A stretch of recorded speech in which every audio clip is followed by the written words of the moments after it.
We are back. It's the Joe Holka Show presented by Line Movement. Thanksgiving.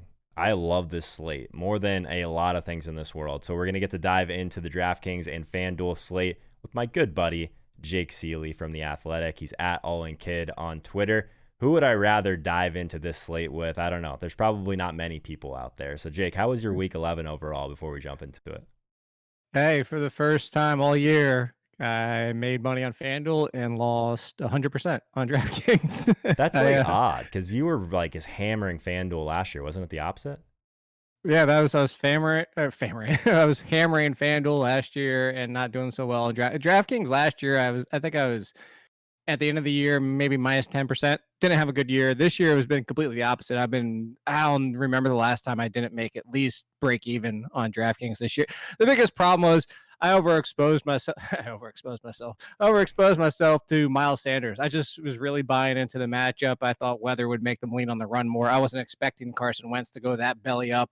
So Miles Sanders really, I missed like every single line by like, where this shows you like the Yep. green. I'm like right behind it. You're like Like not a quite point sure. or You're like, two. that doesn't look right. That one should be green. It's like that close. I've been Yeah. there, man. I was on you. I was on Miles Sanders a bit as well. Kind of a weird week to where like I actually made money on Derrick Henry. So shout out to me on that one. Him getting there in Oh, overtime you just went to seems like a Derrick Henry. lock, right? Doesn't it just seem like a lock? Game's going to overtime. Derrick Henry is just gonna literally just end it every single time. I was Here's how bad it was too. Is I told you I told you I was going to be on Zeke. I was on Zeke. I had Deontay Johnson. I had Keenan Allen. All three of those. But then I have these like snowflakes of Jamison Crowder was the other one. It was Jamison Crowder and Miles Sanders that killed me a lot. Yeah, I guess one of the ones that was unfortunate, just getting I had a lot of Lamar and Andrews, but I also had Hollywood on almost all of those teams. So those Lamar ones didn't really get there. Had a good amount of Justin Herbert. Some of my higher stakes teams, unfortunately, those were Watson stacks, which was looking really good early, but just give me one of those touchdowns. Like there's a random tight end touchdown. There's a random a touchdown to Cobb, of course, on like his 2 targets. None to Fuller. None to Cooks. Like that's just like the worst run bad ever. But we were on the Watson stack, so that was solid overall. Yes, that's actually what did so well in FanDuel. I had heavy Watson over there, and I did Watson with Cooks, and I brought Hmm. it back and avoided the Fuller. The Fuller wasn't terrible, but Cooks was definitely the play there. By the way, to the one person that says Chris, who's a fan of Barkley, have a blue pit too. She's doing well. I don't know if you saw that surgery. Oh yeah, you Yeah, texted me, so you know that yeah, man. surgery last Monday night. Bone stuck in her throat. She is basically back to 100%, just on soft foods for another week. That's the important thing. Like let's put this like Thanksgiving slate completely aside. Like the Barkley is the only thing that matters, obviously, man. I'm happy to Yes, hear that she's doing much better. I So appreciate that. Thanksgiving slate, man. We're going to walk through just the pricing, obviously, what we think about each of these games. Going game by game, I think, makes some sense. Obviously, late swaps so important, right, on this type of slate.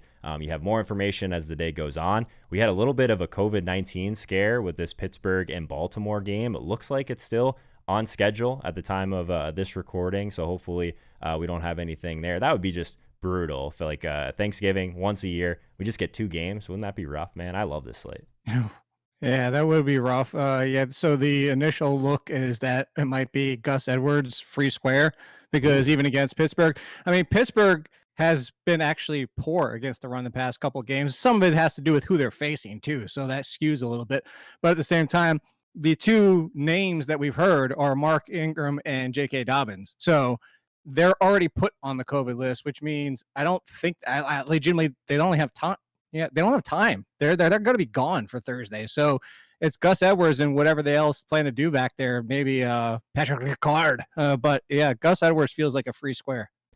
interesting. All right, well, we'll get there. Let's Justice Hill. That's who else I was trying to think of. Thank you to the chat. Okay, cool. I mean, it's a good situation overall to be in that third game. Before we get into quarterback, let's talk about this for a second. Like, obviously, as things go on, very important to late swap. We talked about that, but also like this slate in particular, it doesn't seem like there's going to be any like home run, like super expensive plays either. And I think there's some volatility in some of these just like pass catching groups in general. Like Dallas has been so spread out, but it's in game number 2, a game that where you can actually take some chances and then maybe go contrarian the rest of the way. Have you played many of these slates, Jake? What's your approach been, I guess, overall on something like this? Playoff slate's very similar as well. Yeah, I'll stop usually back when it gets to 2 games or Mhm. so. Yeah, anything 2 games, or this is why I avoid a lot of the showdowns. It's not that I don't enjoy it. It's just that even if you hit and you are the number, you're usually sharing with about 10 other people. Like, just because there's that overlap, it's very rare that you win it outright unless you're playing, the $1,000 buy-ins or stuff like that. So if you're down in the lower $50, even 100, you're still probably sharing with a couple people. That's why I'm greedy. I want it all to myself. So I don't like to share too much. The 3 on Thanksgiving I will be involved with. Yes, the late swap is very important. Though I will say there's been a few years, I don't think it was last year either, because usually the Lions are the first game. So it's not very often this happens. There's been a few years, maybe it was the second game. Yeah, the second game last year with the Cowboys, obviously Mm. with Dak Prescott. It's like, if I have only one player left in the day for the late swap, that's fine, because I'm not going to completely avoid what could potentially be the best opportunities. Like, let's say the Ravens were playing the Cowboys at 4 o'clock with this Gus Edwards situation. Like, Mm. I would just play Gus Edwards. I want to be like, oh, I gotta save a running back for tonight. Yeah, I think one way to think about it too is you can take some chances early. So like this first game, we're going to talk about Right. Houston and Detroit shortly. Like if you end up hitting on a lower owned play in the first game, then you could play pretty chalky the rest of the way. If you end Right. up playing chalk early and it fails, you got to get weird because you're already way behind for these people that have stacked up these game number 2, game number 3. So let's start in Houston for a second, because this game, Houston, Detroit, both these teams below 500. Texans on the road are a slight favorite in this one. Some sharp action coming in on Detroit so far. But when we look at the quarterback position overall, I really don't see a really good, I guess, excuse not to go right back to Deshaun Watson in this spot. So we just talked about how he was such a good play against New England because they play more man coverage than any team in the league. And that's really just something that benefits these rushing quarterbacks. Who plays the second most man coverage in the league? It's The Detroit, Lions. right? So I think that Watson could still have some success here. We know where we're going with the ball in that spot. What do you think about Watson at 7,400, significantly more expensive than any other quarterback on the slate? Yeah, if I could get Watson in there, that's kind of been my guy this year, has Mhm. been Watson as much as possible, just because the pricing is he's always in that second tier. But he's always had the upside of that first tier. I think that this week would be intriguing to go Watson Fuller, because some people are going to be off of Fuller trying to get the savings. Not, if you pay up for Watson, they're going to want to do what I did on FanDuel to bring it back with Cooks to get some of that savings. And then you have some of the recency bias. They're frustrated that Will Fuller didn't show up last week when Watson went quote unquote off. So I do like this opportunity. It's just, if you don't go Watson, where do you go? Like, Roethlisberger, bad matchup with that Ravens defense. Although maybe we get some word that some of the players in the Ravens defense are, possibly out with the COVID situation, and that opens things up a little bit. My biggest concern with Roethlisberger this entire year has always been like, yes, he might throw 3 touchdowns, but it might only be 210 yards. He's kind of Ryan Tannehilling it this year. Can I make that a word? Tannehilling it. Ryan Tannehill, I'll allow it. One thing I mean, where about else are you gonna go? You're not gonna want to touch the Cowboys, Alex Smith and Andy Dalton. That's fair. One thing I'll say about Ben, like, yeah, it's not a fantastic matchup by any means, but Pittsburgh is just getting hammered by the percentage of the bets right now. So 91% of the money is on Pittsburgh.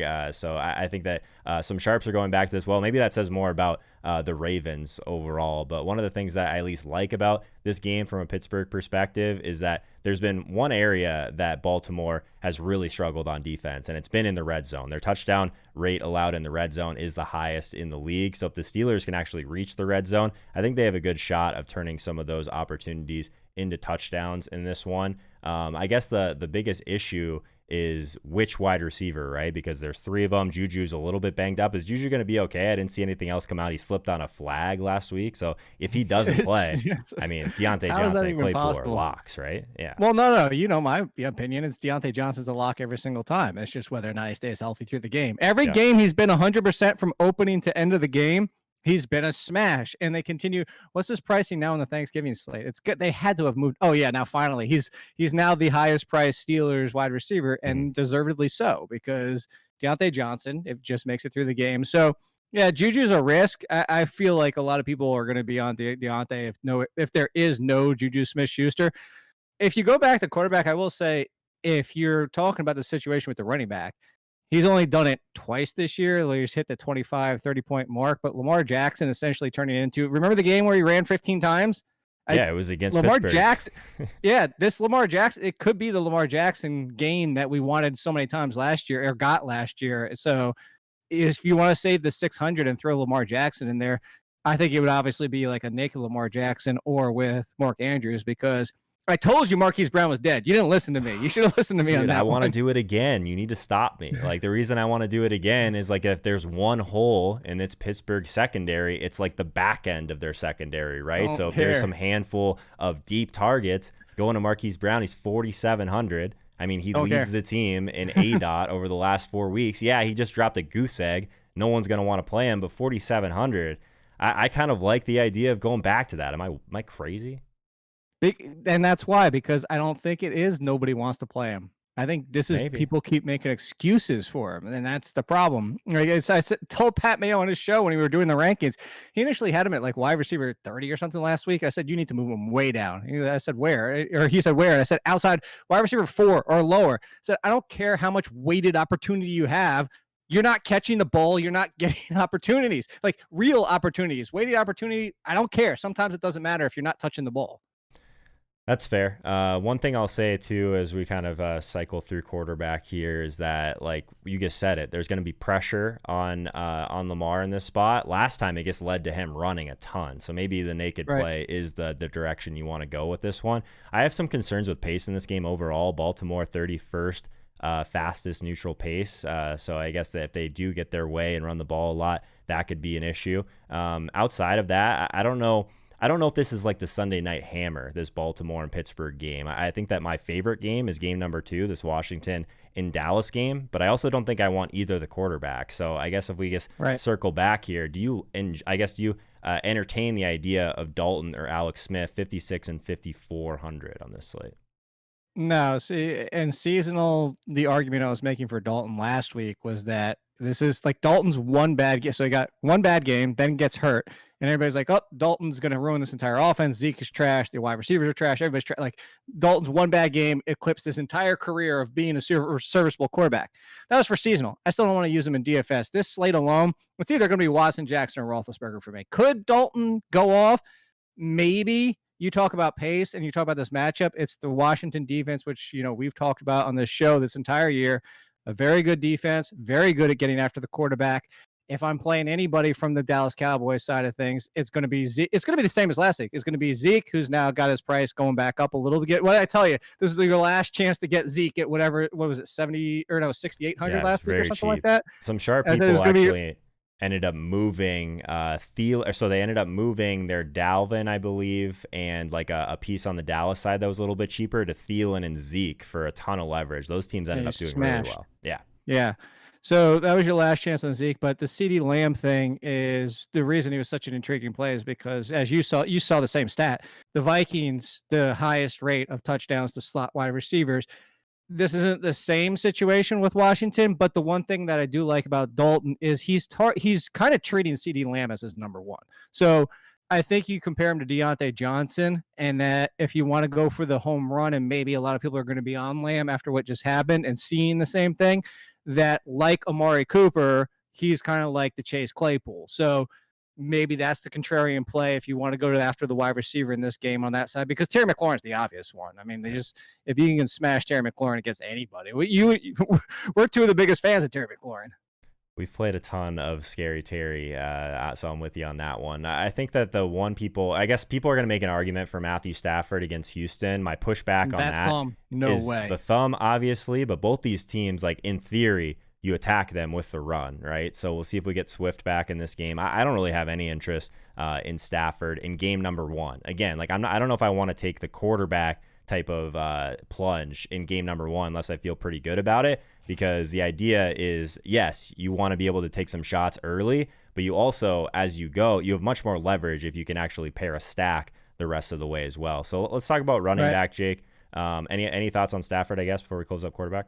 No, as I said, I'm not touching him. You can't. I understand that the Panthers defense is something else we've talked about this season, is it's better in the pass that people think, because they're just assuming it's the same defense from last year. And still, we're 11 weeks in and people don't realize that the Panthers pass defense is really good. Still, You put up 0 against the Panthers. They're not that good. So that thumb legitimately concerns me. There was throws yesterday that looks like, maybe it's just Matthew Stafford being off, or maybe that thumb is just going to bother him too much. I can't do it. I'm with you. He could shock me. Maybe if Clayton Galladay's out, he shocks all of us, but I can't do Stafford. All right, so at running back, well, we already talked a little bit about Zeke. He's 6,800 on this slate, so I think he's going to be really popular. He's got 23, 20, and 20 touches over his last 3 games. Obviously, if there's one thing in this game, we know that Washington's going to have a lot of success getting to the quarterback here. Dallas has one of the worst offensive lines in the league, though getting healthier, but Washington just bringing a ton of pressure. How do you get away from pressure? You run the ball and you try and negate that pressure a little bit with Ezekiel Elliott. So I think that's interesting. The one thing that we've seen with Dalton, he's just been spreading the ball around a ton. So at Zeke at the top, if Swift does play, do you have any preference between those two? That's Zeke. Zeke, I know, is going to get the volume. Swift has the better matchup on the other side with Houston, who's been very vulnerable all year. But at the same time, Swift coming off, the concussion. You would think after what we just saw against the Panthers run defense, which that legitimately still is one of the worst in the league, that Adrian Peterson and Kerryon Johnson couldn't do anything.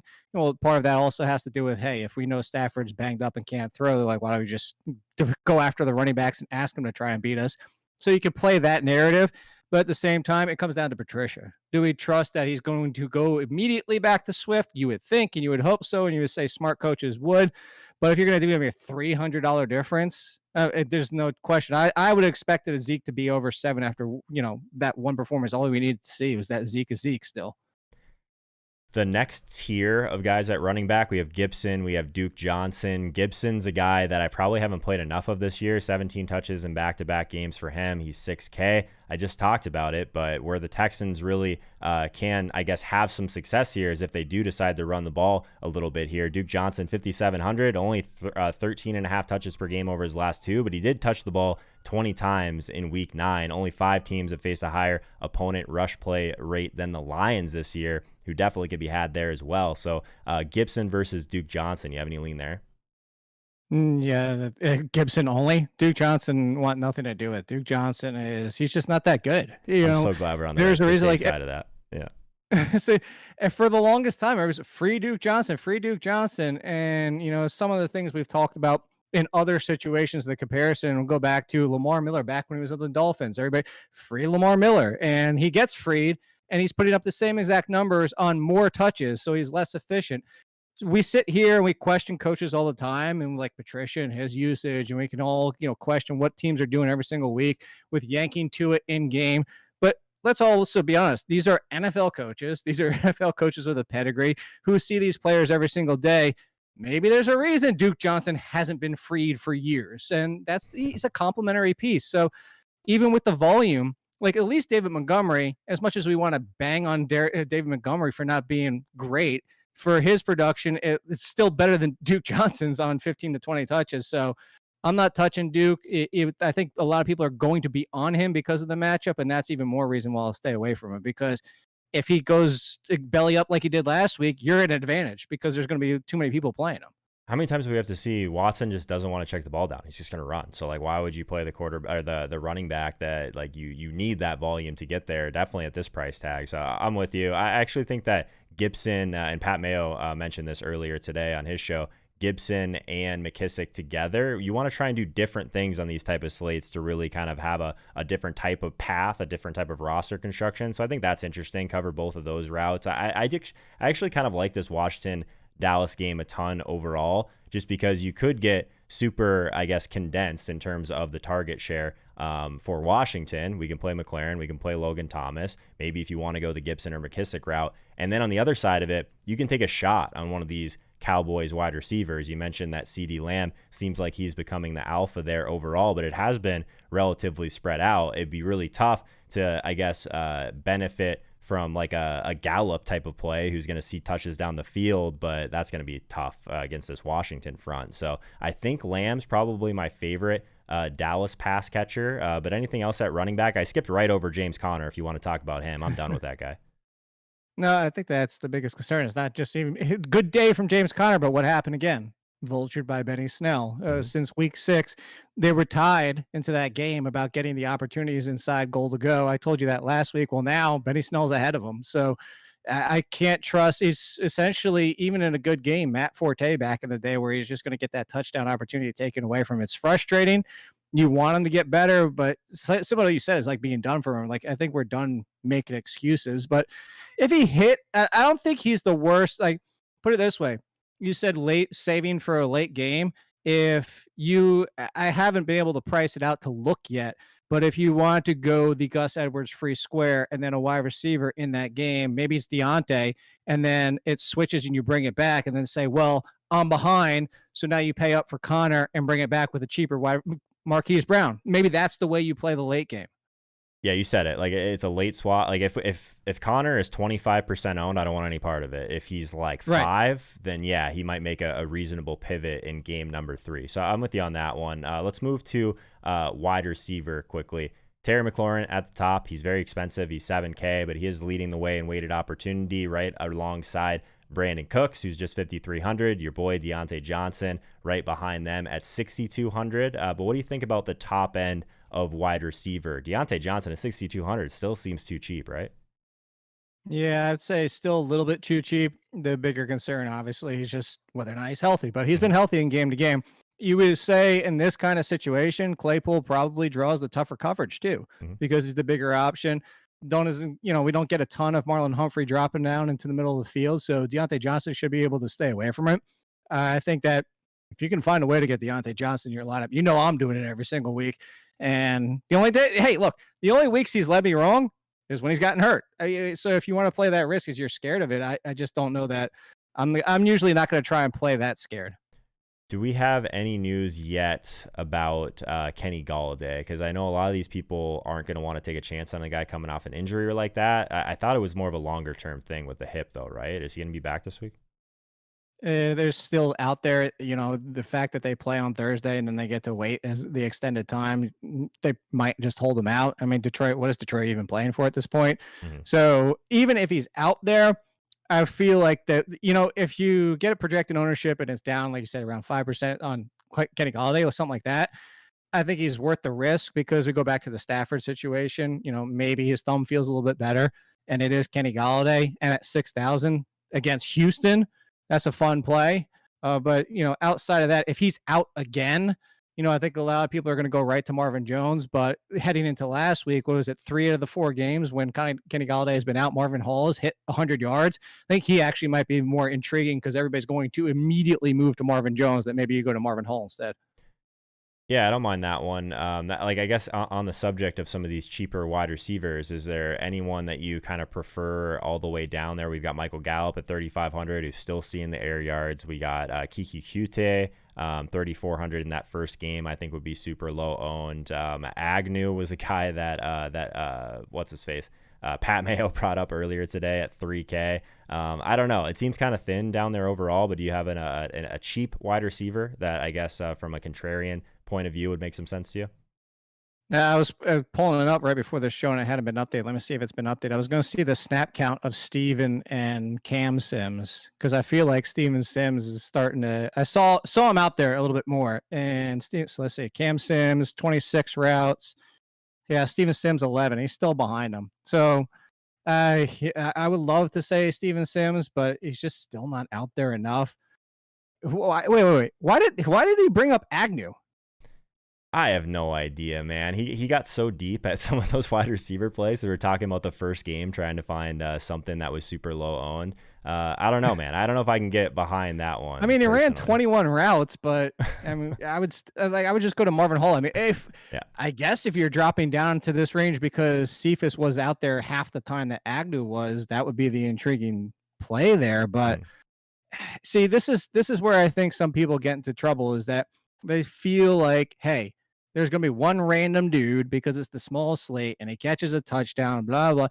It doesn't happen as often as people think. I think that Marvin Hall, Willie Snead would probably be as far as I go. Yeah, I don't mind the Willie Snead call. He's still seeing targets, what seems like each and every week. So let's talk about tight end quickly and tie a bow on this Thanksgiving 25% slate. of the target share, by the way. Sorry. Oh, wow. Really? I didn't realize it was that high, actually. God, that's Yeah. frustrating with some Lamar stacks last week. So Mark Andrews, 5,200. He's the most expensive tight end on the slate. We also have Eric Ebron. Again, like if there's going to be some touchdowns had in this Baltimore game, Ebron can make your wide receiver Pittsburgh players, I guess, very upset. Dalton Schultz, 3,800. I still think he's super reasonable. Maybe people won't want to go back to Logan Thomas, but at 3,500, he seems like he'll be super popular. Akins has a career high in receiving yards last week. He's 2,700. What are your thoughts about this terrible position overall in the Thanksgiving slate? Terrible position. You're hoping to hit a touchdown. Let's be honest. I mean, outside like last week, I know it was just yesterday, but this last week was the first week in a long time. I remember as much as the top 10 tight ends really hitting. It was a good week for tight end. Mhm. So if you're not going to go Andrews or Hawkinson, Ebron, touchdown. Dalton Schultz, touchdown. That's what you're hoping for. So outside of that, I like Akins. I feel that Akins, when healthy, is a great play. He's only 2,900. Detroit is actually not like last year where it was, hey, go after Detroit with the tight ends because everybody's having so much success everywhere else, especially against the run. That's like, we don't even need the tight end that much.